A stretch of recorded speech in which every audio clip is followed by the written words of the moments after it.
तो दोस्तों आज हम एक्सप्लेन करने वाले हैं साउथ की और एक बेहतरीन मूवी जिसका नाम है गेम चेंजर, जो कि हाल ही में थिएटर में रिलीज हुआ है। ये मूवी फुल्ली ड्रामा और ट्विस्ट के ऊपर बेस करा गया है। स्टोरी आप लोगों को बहुत पसंद आएगा। तो हम लोग ज्यादा देरी नहीं करते हैं, चलिए एक्सप्लेनेशन को शुरू करते हैं। चैनल का रीच थोड़ा डाउन है, वीडियो को जरूर लाइक कर दे। मूवी की शुरुआत में हमको आंध्र प्रदेश की सीएम सत्या को दिखाया जाता है, जिसकी तबीयत बहुत खराब था और अपने खराब तबीयत के टाइम उसको एक औरत और एक बच्चे हमेशा दिखाई दिया करते हैं और वो बहुत बीमार पड़ जाता है, इसलिए उसे हॉस्पिटलाइज करा जाता है। सत्य को जब हॉस्पिटल ले जा रहा था तब बहुत बारिश हो रहा था और रात का टाइम था और जो पुलिया था वो टूट जाता है। बहुत सारे गाड़ी का एक्सीडेंट वगैरह भी होता है, पर सत्य उधर बच जाता है। जैसे तैसे उसको हॉस्पिटलाइज करा जाता है। तब भी उस नाजुक हालत में उसके जो दो बेटे थे वो तब भी पॉलिटिक्स की सोच रहे थे कि पापा के जाने के बाद कौन नेक्स्ट सीएम बनेगा। तो सत्य को बहुत खराब लगता है कि आज इस सिचुएशन में उसके दोनों बेटे ये दिन गिन रहे हैं कि पापा दुनिया से जाएंगे और वो सीएम के कुर्सी में बैठेंगे। अभी हमको उधर से सीन शिफ्ट करते हुए दिखाया जाता है और मूवी के मेन हीरो को दिखाया जाता है, जिसका नाम राम होता है।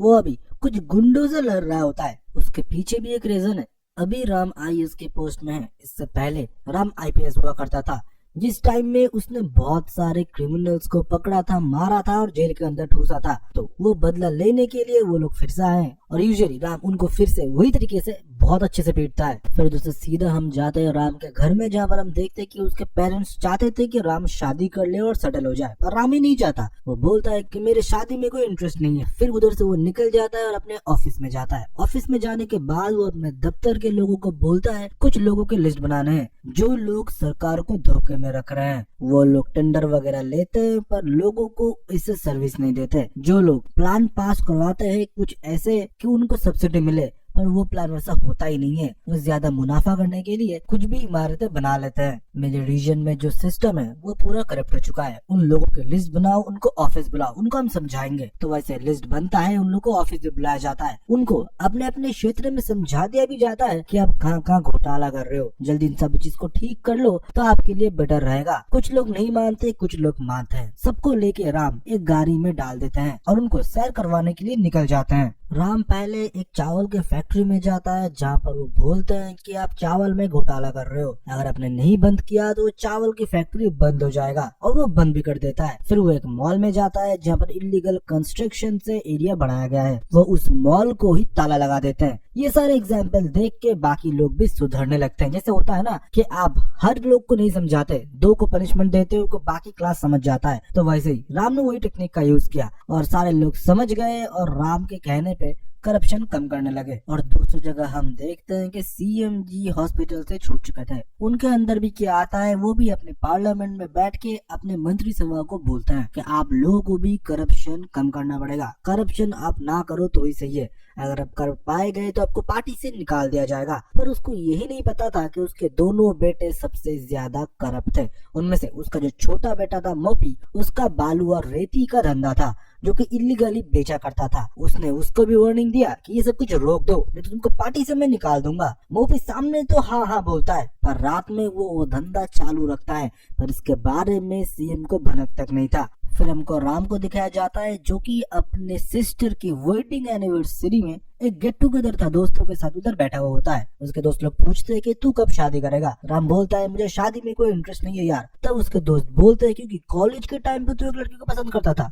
उसका क्या हुआ। फिर राम स्टोरी बताना शुरू करता है जो कि उसके कॉलेज के टाइम का था। राम का पर्सनैलिटी पहले से ही बहुत एंग्री था। वो उसका एंगर इशू इतना था कि वो किसी को भी पीट देता था। तो वैसा एक दिन उसे पता चला कि एक प्रोफेसर एक लड़की को छेड़ रहे थे, तो वो आओ देखा ना था उस प्रोफेसर को कॉलेज के बाहर ही मारने लगता है। और सरप्राइजिंगली वो प्रोफेसर वो नहीं थे, वो बाय मिस्टेक किसी और को पीट रहे थे। और जब उसे पता चला कि उससे गलती हो चुका है, वो माफी मांगे उससे पहले उस प्रोफेसर की लड़की जो थी दीपिका, उसको पुलिस के हवाले करवा देती है। जब राम जेल में होते हैं तब राम के दोस्त दीपिका को सब कुछ बताते हैं कि क्या कुछ हुआ था, गलती से राम ने आपके फादर को मारा था। तो दीपिका को रियलाइजेशन होता है कि राम गलत आदमी तो नहीं है, तो अपने फादर के साथ पुलिस स्टेशन जाता है और राम की बेल करवाता है। और राम का मन उसके ऊपर आ चुका था, मतलब प्यार कर बैठा था वो दीपिका के साथ। पर दीपिका को राम बिल्कुल नहीं पसंद था क्योंकि राम को एंगर इशू था। वो किसी को भी पीट देता था, कहीं पर भी हाथ छोड़ देता था, जो कि दीपिका को पसंद नहीं था। धीरे धीरे उनमें प्यार तो बढ़ा, पर उसके साथ एक रिस्ट्रिक्शन भी कि तुमको गुस्सा नहीं होना है किसी के ऊपर तुम हाथ नहीं छोड़ सकते। और उसको एक टारगेट दे दिया गया था कि तुमको एक बड़ी एग्जाम क्रैक करना पड़ेगा और तुमको आईएएस बनना पड़ेगा। तुम आईपीएस नहीं बनोगे, अगर तुम आईपीएस बनते हो तुमको एनकाउंटर वगैरह करना पड़ेगा, जो कि मुझे पसंद नहीं है। वायलेंस से तुमको दूर रहना है। तो राम बहुत मेहनत करता है, एग्जाम वगैरह देता है और वो आईपीएस बन जाता है। वो और थोड़ा नंबर स्कोर नहीं कर पाता, दीपिका अचानक से गायब हो जाती है। फिर से राम मेहनत करता है, पढ़ाई करता है और जाके वो आईएएस बन जाता है, पर दीपिका उसे मिलती ही नहीं, मानो वो अचानक से गायब हो चुकी थी। ये सब कहानी जब सारे दोस्त सुन रहे होते हैं, उनमें से एक दोस्त बोलता है, भाई मैं नया नया शिफ्ट हूँ एक जगह, तू जो ऐसे बता रहा है ना, एक लड़की मेरे नजर में है जो हुबहू दीपिका हो सकती है, पर मैं श्योर नहीं हूँ। ऊपर से मैं दारू भी पी चुका हूँ तो मुझे याद नहीं है, मैं तुझे कल बताता हूँ। दूसरी जगह आपको याद होगा कि मोपी का इलीगल बालू का बिजनेस था, जो कि पता चल चुका था राम को, और राम ने उस लोकेशन से ही मोपी के आदमी को अरेस्ट कर लिया था। फिर नेक्स्ट डे मोपी ऑफिस आता है और राम को धमकाता है कि मेरे सारे आदमी को छोड़ दो, तुम्हें पता नहीं मेरे पीछे किसका हाथ है, और मैं चाहूँ ना तुमको ट्रांसफर भी करवा सकता हूँ और तुम्हारे पूरे फैमिली को खत्म भी करवा सकता हूँ। राम फिर उसे बोलता है, मैं एग्जाम दे के इस जगह आया हूँ, मुझे सारे पावर्स के बारे में पता है कि तुम क्या कर सकते हो और मैं क्या कर सकता हूँ। तुम्हारी तरह मैं पैसे खिला के पार्टी में पोस्ट नहीं लिया हूँ, मेरे क्वालिफिकेशन से मैं आज इस पोजीशन में हूँ कि मैं चाहूँ तो तुम्हारे ऊपर मैं लीगल एफआईआर फाइल कर सकता हूँ और तुम्हारे ऊपर चार्जशीट भी फाइल कर सकता हूँ, तुमको जेल भी होगा। और ये सुनने के बाद मोपी हंसता है कि उसे लगता है ना कि पॉलिटिक्स में आप हो तो आप कुछ भी कर सकते हो, आप कहीं पर भी कुछ भी चेंज कर सकते हो। और ये सब कुछ सुनने के बाद मोपी उधर से चला जाता है, पर दोनों में टकरार दिख रहा होता है। तभी हम राम के वो दो दोस्त था ना, जो कि उस दिन नशा करके बैठा हुआ था दीपिका के पता लेके, वो बता देता है कि एक लड़की है जहाँ से जाके तुम मिल सकता है। सरप्राइजिंगली वो दीपिका ही निकलती है और दीपिका को राम मिल जाता है। फिर दीपिका कन्फेस करती है कि उसके फादर ने ये चाल चला था, वो नहीं चाहता कि तुम और मैं एक साथ रहे। ऑब्वियस रीजन है भाई, उसके फादर को उसने पीटा था, तो जो भी हो। फिर दीपिका लेके जाती है उसके कमरे में जहाँ पर वो बच्चों को ट्यूशन दिया करती थी, और एक बूढ़ी औरत जो कि मेंटल डिसबैलेंस है उनका देखभाल किया करती है, क्योंकि वो हर टाइम हर दिन सीएम को एक चिट्ठी लिखा करती है जो कि सीएम तक पहुंचाना चाहते हैं, पर वो नहीं पहुंचा पाती, जो कि असुविधाएं है। पर राम बोलता है कि मैं सीएम तक ये चिट्ठी जरूर पहुंचाऊंगा, और आज सीएम का इधर मीटिंग भी है, आप चाहे तो उधर जाकर उनसे मिल सकते हो। फिर हमको दिखाया जाता है कि सीएम मीटिंग करते हैं जहाँ पर वो पागल औरत भी होती है, जो कि सीएम को देखते ही उससे चीख पड़ती है और ये बोलती है, तू जो कुछ भी वादा कर रहा है वो तू कभी निभा नहीं पाएगा, तू एक करप्ट सीएम है और इधर दूध में घोटाला हो रहा है जो कि तुझे पता है, और वो और कोई नहीं तेरा बेटा कर रहा है मोपी। और मोपी को तो बहुत गुस्सा आता है, वो उस लेडी के ऊपर हाथ छोड़ने के लिए जाता है, पर उधर आ जाता है राम उसको बचाने के लिए। तब सत्या उसे रोकता है, और सत्या को वो जो पागल औरत थी ना, उसमें भी वो बच्चा और औरत दिखता है, जो कि सत्या को पहले दिखा था जब वो हॉस्पिटलाइज हुआ था। पर उस बीच में मोपी को बहुत गुस्सा आता है और वो उस औरत के ऊपर हाथ छोड़ने के लिए जाता है, पर राम उसका हाथ रोक लेता है और दोनों में थोड़ा हाथापाई होता है। फिर सत्या उन दोनों को रोकता है, पर मोपी चाहता था कि उसके फादर राम को जॉब से निकाल दे,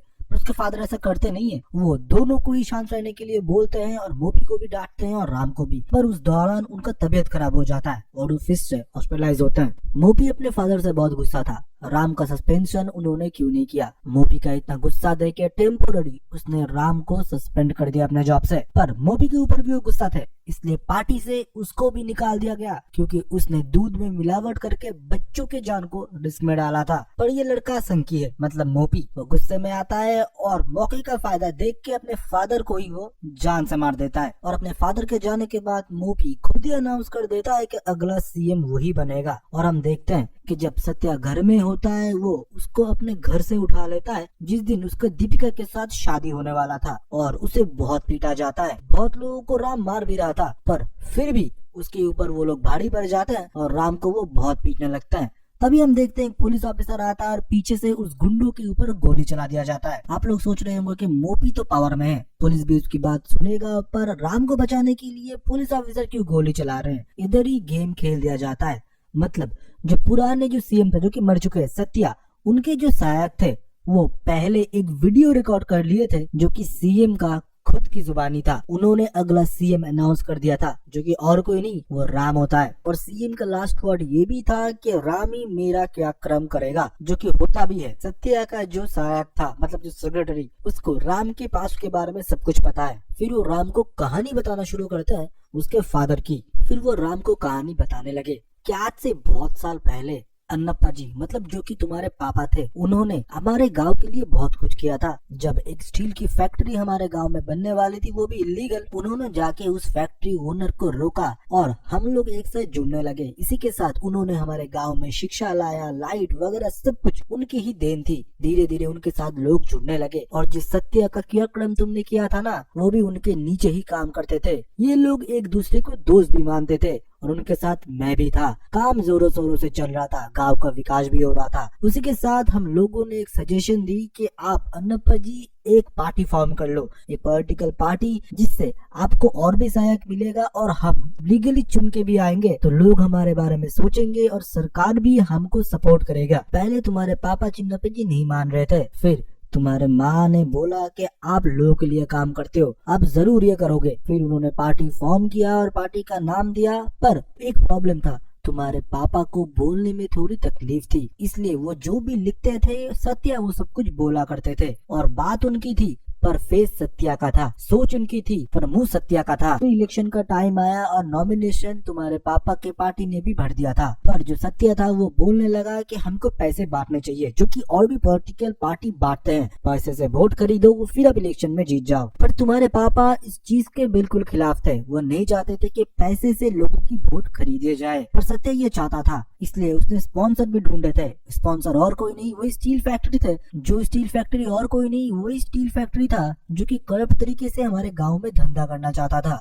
जिसको कि तुम्हारे पापा ने गांव के बाहर निकाल दिया। उसका ओनर पूरे पॉलिटिकल पार्टी को फंड करने के लिए तैयार था, पर तुम्हारे पापा इसको बिल्कुल सपोर्ट नहीं कर रहे थे। जब धीरे धीरे तुम्हारे पापा के हाथ से सब कुछ निकल रहा था, वो लोग पैसे भी बांट रहे थे, तो तुम्हारे पापा ने डिसाइड किया कि इलेक्शन कमीशन को जाके सब कुछ बता देंगे। उन्होंने ये तक की ऐलान कर दिया था कि ये पॉलिटिकल पार्टी वो बंद कर रहे हैं, और वो जाके इलेक्शन कमीशन को सब कुछ बताने भी वाले थे। वो अपने फैमिली के साथ ट्रैवल कर रहे थे, उनके साथ तुम्हारी माँ और तुम भी थे। तब तुम बहुत छोटे थे, तो उनके दोस्त ने उनको बाहर बुलाया और दोस्त समझ के उन्होंने बाहर गया कुछ समझाने के लिए, पर उनको जान से उन लोगों ने धोखे से मार दिया और तुम्हारी माँ और तुम भटकने लगे थे। तुम दोनों इधर उधर भटकने लगे और तुम लोग शहर आ गए। राम को इसके बारे में कुछ भी नहीं पता, क्योंकि उसकी माँ ने उसको इसके बारे में कुछ भी नहीं बताया। राम को अडॉप्ट करा गया था। उसकी असली माँ और कोई नहीं, वही पागल औरत थी जो कि सीएम को हर टाइम लेटर लिखा करती थी। और तुम्हारे फादर के जाने के बाद सत्या ने खुद इलेक्शन जीत लिया था और नेक्स्ट सीएम बन गया। राम को तब बहुत बुरा लग रहा था, जिसने उसके फादर को मारा उसका एक क्रियाक्रम राम ने किया था। तब उसका असिस्टेंट बोलता है कि सत्या को बहुत पछतावा था। जब वो आखिरी दिन गिन रहा होता है, वो एक औरत और एक बच्चे को देख रहा था, जो कि और कोई नहीं उसके ही पापों का प्रायश्चित था, जो कि तुम और तुम्हारे माँ थे। इसलिए उसने तुमको इस सीएम के पद के लिए चुना। फिर जब राम डिसाइड करता है कि वो शपथ लेगा सीएम के पोस्ट के लिए, तब मोपी अपोज करता है। वो ये बोलता है कि तुम अभी भी सरकारी नौकरी में हो, तुमको टेम्पोररी सस्पेंड करा गया है, तो एक सरकारी नौकरी करते हुए तुम सीएम के पद के लिए शपथ नहीं ले सकते। राम तब बोलता है, मुझे सीएम नहीं बनना है, वो तुम बनो, मुझे उसमें कोई इंटरेस्ट नहीं है, मुझे जनता के लिए काम करना है, लोगों के बीच रह के। फिर हम देखते हैं कि उसके फादर मतलब सत्या जाने के बाद मोपी ही अगला सीएम बनता है। मोपी सीएम बनने के बाद वो लोग डिस्कस कर होते हैं कि एक ट्रांसफर लेटर लिखो जो कि राम का होगा, इधर से बहुत दूर उसको भेजना है, और वो लिखने के बाद सीएम उधर सिग्नेचर करे। उससे पहले हम देखते हैं कि उधर और कोई नहीं, राम आ जाता है, जो कि अभी इलेक्शन कमिश्नर बन चुका है। वो नेक्स्ट 2 महीने में इलेक्शन की घोषणा कर देता है। मतलब अभी सीएम का सिग्नेचर का कोई वैल्यू नहीं है। इसका मतलब ये हुआ कि अब उसका ट्रांसफर नहीं हो सकता, जो कि राम को अच्छे से पता था, क्योंकि भाई वो पढ़ के इधर आया है, पैसे दे के नहीं। फिर से हम देखते हैं कि इलेक्शन जब घोषणा होता है, फिर से पैसे इकट्ठे होना शुरू कर देता है मोपी, और पैसे देना शुरू कर देते हैं गाँव वालों को। पर इस बार राम उनको समझाने के लिए जाता है और ये बोलता है, आप लोग 2-2 हजार रुपए क्यों लेते हो? आपको पता है कि आपके असली रेट क्या होना चाहिए? 20,000 रुपए, क्योंकि अगर 20,000 रुपए लेते हो तो सरकार भी आपसे उतना पैसा कमा लेगा ना। ये कुछ नया स्टाइल था और लोग भी मान जाते हैं जब उसको मैथ समझाया जाता है, और लोग 20,000 रुपए की डिमांड करने लगते हैं और मोपी को वो भी देना पड़ता है। मोपी जब वो सब कुछ दे रहा था, राम को सब कुछ पता था, पर राम ने रोका नहीं। राम चाहता था कि गरीबों के पास पैसा पहुंचे। गरीब लोगों के पास पैसा तो पहुंच चुका था, जो कि मोपी ने दिया, जो कि करीब 25 लाख थे, और उसके अकाउंट पे उसने नजर भी रखे थे और मोपी को जाके ये भी बताया कि पॉलिटिशियन इलेक्शन के दौरान 40 लाख रुपए टोटल खर्च कर सकता है। तो 25 लाख रुपए तो आपके खर्च हो गए और जो आपके बाकी पैसे हैं उसमें से आपको सब कुछ मैनेज करना है, मतलब आपके मंत्री वगैरह को भी आपको मैनेज करना है, उसके साथ आपको बाकी इलेक्शन भी लड़ना है। इससे पार्टी में थोड़ा अफरा तफरी मच जाता है और लोग धीरे धीरे छोड़ के मोपी को जाने लगे थे। फिर हम देखते हैं कि इलेक्शन डे आता है। इलेक्शन डे में हम देखते हैं कि मोपी ने गुस्से में एक इलेक्शन बूथ में बम लगा दिया था जो कि ब्लास्ट होता है, अफरा तफरी हर जगह मच जाता है। मोपी फिर राम को वार्निंग देता है कि मेरे पीछे पड़ोगे तो बाकी जो इलेक्शन बूथ है उधर भी मैं बम ब्लास्ट करूंगा। राम फिर चुपचाप बैठ जाता है, वो कुछ भी नहीं करता। मोपी बोलता है मैं मेरे लोगों से रीजिंग कराऊंगा, डबल वोटिंग कराऊंगा, अब देखता हूँ तुम मुझे कैसे रोकते हो। इसका भी सोल्यूशन था राम के साथ। वो बोलता है मुझे पता है तुम ऐसे इलेक्शन खराब नहीं होने दोगे, तुम अगर हर जगह बम ब्लास्ट करोगे उससे तुम्हारा भी नुकसान है, मुझे पता था, तुमने सिर्फ एक जगह ही बम रखा हुआ है। फिर राम मोपी को शौक देता है ये बोलते हुए कि तुम्हारे लोग जिस जगह 2 बार 3 बार वोट दिए हैं उधर हमने ऐसा इंक यूज किया है कि लोगों के हाथ धीरे धीरे फूलने लगेंगे। अगर किसी ने 2 बार इंक यूज किया, हम ऐसा इंक यूज कर रहे थे। फिर हम देखते हैं कि उसके हर एक लोग जिसने डबल वोटिंग किया है उसके हाथ फूलने लगे थे, मतलब उस एरिया में फिर से री इलेक्शन होगा। मोपी के पास तब कोई ऑप्शन नहीं था और ये इलेक्शन होने के बाद जो ईवीएम था उसको चुराने के अलावा और उसको तोड़ने के अलावा, पर राम इस बार भी नहीं चुका। उसने हर एक ईवीएम मशीन को गाड़ी से नहीं, उसने ड्रोन के थ्रू भेजा था जहाँ पर काउंटिंग होगा। जहाँ पर काउंटिंग हो रहा था उस जगह भी मोपी ने अटैक कर दिया और उधर राम था उसको रोकने के लिए। फिर उन दोनों में घमासान फाइट होता है और आप लोगों को याद होगा जब राम के फादर ने बोला था अन्नप्पा जी ने कि मैं इस पार्टी को छोड़ रहा हूँ और नया पार्टी में बनाऊंगा, वो पार्टी आज भी एक्टिव था जो कि लड़ रहा था हर साल। राम के आने के बाद वो पार्टी लीड करने लगा था और इलेक्शन में वो पार्टी जीत जाता है और राम को सीएम के पद के लिए चुनते हैं। मोपी का फिर सर्वनाश हो जाता है, उसका पार्टी का पद तो जाता है, इसके साथ ही साथ उसका बेइज्जत भी बहुत होता है। राम उसे बहुत पीटता है। फिर सीएम की कुर्सी में बैठता है राम। इसी के साथ गेम चेंजर मूवी का एक्सप्लेनेशन खत्म होता है। बहुत सारे ट्विस्ट थे, बहुत सारे टर्न थे। आई होप आपको एक्सप्लेनेशन पसंद आया होगा। वीडियो को जरूर लाइक करके जाइए। हम नेक्स्ट और एक बेहतरीन मूवी का एक्सप्लेनेशन जल्दी ला रहे हैं। फिर रुकिए, आप लोग जाइएगा मत। आप लोगों के लिए एक फ्री मूवी वाउचर या कोई भी OTT प्लेटफॉर्म का 1 महीने का सब्सक्रिप्शन टोटली फ्री हम लोग दे रहे हैं। वो आपको मिलेगा एक छोटा सा टास्क करने की वजह से। आप लोगों के लिए हमारा और एक फ्री सर्विस है। तो वो क्या है, एक वीडियो प्ले होगा अभी, उसको थोड़ा देख लीजिए। अगर आप ऑनलाइन शॉपिंग करते हो फ्लिपकार्ट, अमेजोन, मिंत्रा, तो आपको पता होगा कि लिमिटेड टाइम के लिए प्रोडक्ट के प्राइस डाउन हो जाते हैं। तभी हम हमारे ग्रुप में उस प्रोडक्ट की डील डाल देते हैं, आप लोग खरीद लेते हो। तो पिन कमेंट के पहले लिंक से हमारे ग्रुप में ज्वाइन हो जाइए जो कि टोटली फ्री है। आप खरीदेंगे फ्लिपकार्ट, अमेजोन, मिंत्रा से और कब प्राइस डाउन जा रहा है वो हम आपको बताएंगे। देख लिया, अच्छे से समझ गया कि आप लोगों का क्या बेनिफिट होने वाला है। तो ग्रुप में ज्वाइन होइए और इस वीडियो के कमेंट सेक्शन में अपना ओपिनियन दीजिए एक्सप्लेनेशन से रिलेटेड और उसी के साथ ये भी लिखिए कि आपको हमारा शॉपिंग ग्रुप कैसा लगा। बस इतना ही काम है। नेक्स्ट वीडियो जब हम अपलोड करेंगे हम रैंडम एक कमेंट पिक करेंगे, उसको हम ईमेल के थ्रू कांटेक्ट करेंगे एंड गिफ्ट वाउचर या OTT सब्सक्रिप्शन पहुंचा देंगे। सो इतना ही था। तो चलिए नेक्स्ट मिलते हैं ऐसे एक बेहतरीन वीडियो के साथ। तब तक के लिए बाय बाय एंड सी या।